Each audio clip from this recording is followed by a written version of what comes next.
I never thought I would become the kind of woman who did something like this. I always believed I was straightforward, honest, the kind of person who said what she felt and felt what she said. But that week, in that one quiet, terrible, eye-opening week, I put salt in my husband's coffee every single morning. And what happened at the end of it changed everything I thought I knew about love, about marriage, and about the man sleeping beside me every night. My name is Sarah. I live in a small house in Columbus, Ohio, with a golden retriever named Biscuit and a husband named Mark. We've been married for 9 years. And for the last 2 of those 9 years, I had started to feel like a ghost in my own home. It wasn't dramatic. That's the thing nobody tells you about a marriage. Falling apart. It doesn't always happen with screaming and slammed doors and thrown plates. Sometimes it happens in silence. In the way someone stops looking up from their phone when you walk into the room. In the way, "How was your day?" becomes something you say the same way you say "bless you." When someone sneezes, automatic, empty, gone before it even lands. Mark and I had stopped seeing each other. Not in the legal sense, not in the obvious sense. We were physically present in every room, every dinner, every Sunday morning. But somewhere along the way, we had become 2 people sharing a house rather than a life. I had been carrying divorce papers in my bag for 3 weeks. I hadn't told anyone, not my sister, not my best friend Dana, nobody. I downloaded the forms, printed them out, folded them into a manila envelope, and tucked them between an old grocery receipt and a crumpled parking ticket in the bottom of my purse. I couldn't bring myself to put them on the counter. I couldn't bring myself to throw them away either. So I just carried them around like a secret I wasn't ready to tell. It was a Tuesday morning when I did it the first time. I'm not even sure why. Mark was in the shower and I was standing in the kitchen making his coffee the way I had made it every morning for 9 years. 2 scoops of ground coffee, 1 sugar, a splash of creamer from the little blue carton in the fridge. My hand hovered over the sugar jar, and then without really thinking, I reached across and picked up the salt shaker instead. I told myself it was an accident at first, but then I set the sugar jar down and watched my own hand tip a small amount of salt into his mug, and I didn't stop it. I think part of me wanted to see if he would notice. That sounds childish when I say it out loud now, but that's the truth. I wanted to know if he was paying any attention at all. I wanted to know if I still existed to him in any real way. If he noticed, maybe it would start a conversation. Maybe he'd say, "Sarah, what's going on?" And I'd finally be able to say everything I'd been swallowing for 2 years. Or maybe he'd be angry, and anger would at least be something. At least anger would mean he cared.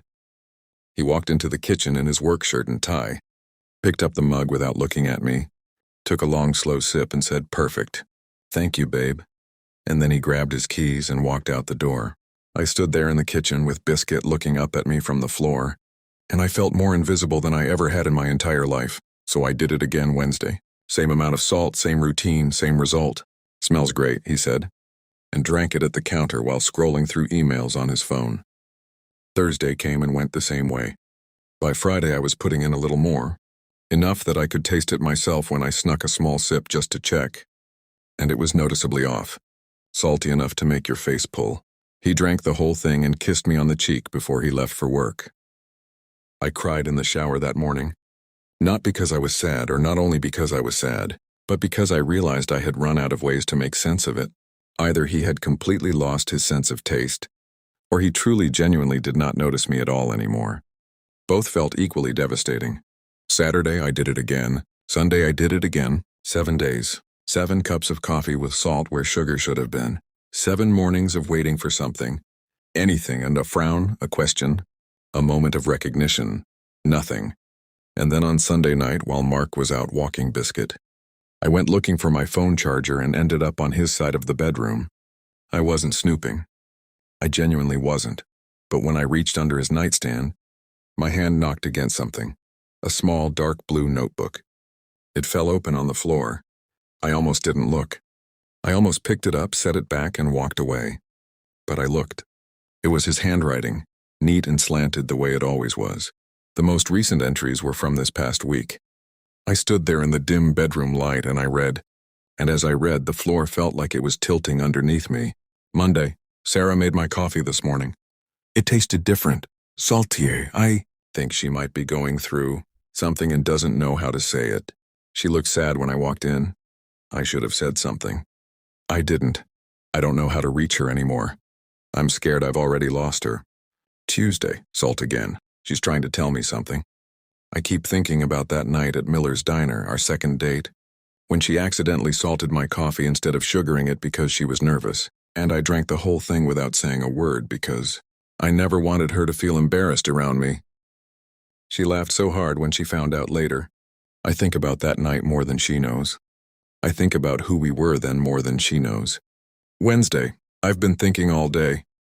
I've been so buried in work and deadlines, in everything that doesn't actually matter. She's been right there and I've been looking through her. God, I've been looking right through her. How did I let this happen? Thursday, I asked Dana today if Sarah seems okay. Dana said she doesn't know, but that Sarah seems far away. I didn't know what to say. I don't know how to fix something when I don't know how broken it is. I need to be better. I need to show up. I just don't know how to start. Friday, saltiest cup yet. She's still making it. She's still making me coffee every morning, even while she's hurting.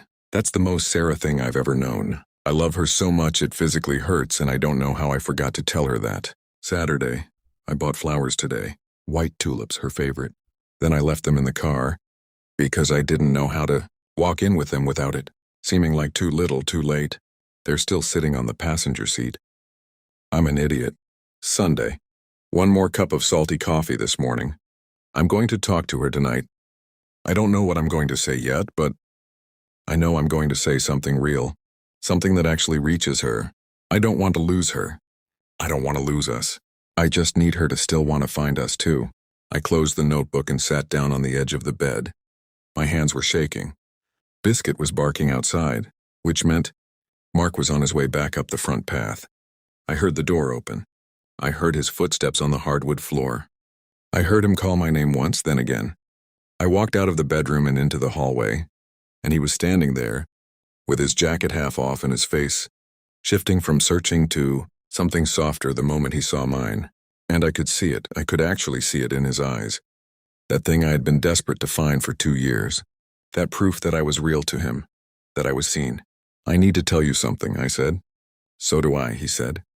We stood there for a moment, and then we both started talking at the same time, and then we both stopped at the same time.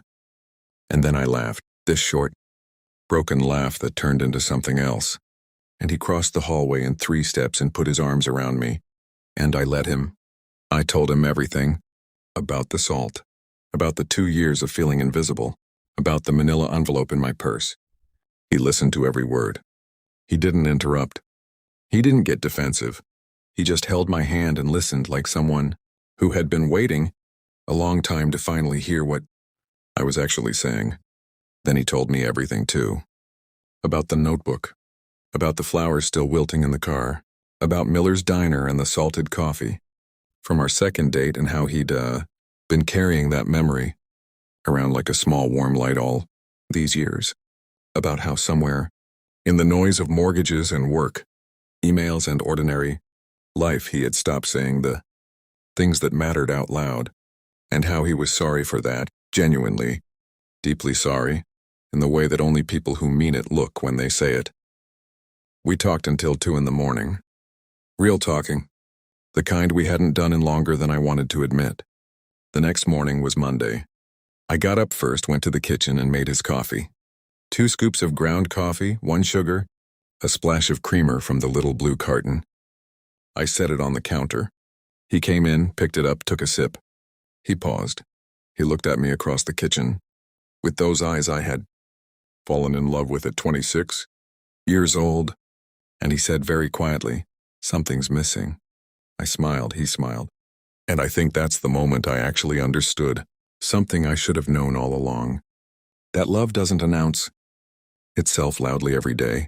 It doesn't always look like grand gestures or perfect words.